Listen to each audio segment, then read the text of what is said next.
Compost is any organic material that's been decomposed by various organisms until it looks something like this.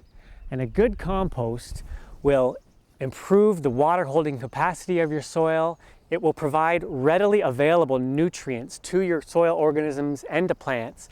And most important of all, something that mulch and cover crops don't really do is that it inoculates your garden with these beneficial microorganisms.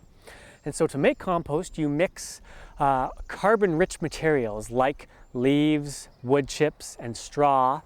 We call these browns in composting because often they're brown, with so-called nitrogen-rich materials, which are grass clippings, manure, and many types of food scraps, and we call those greens. You put them into a pile.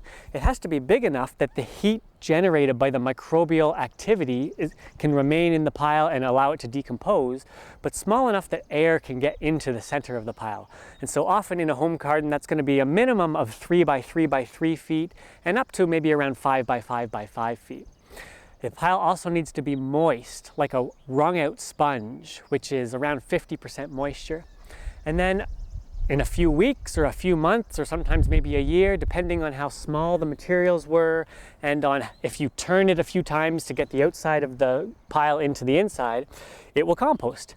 And then you can use that finished compost all throughout your whole garden. All you need is 1/8 of an inch or less, just a dusting of it. And that's that.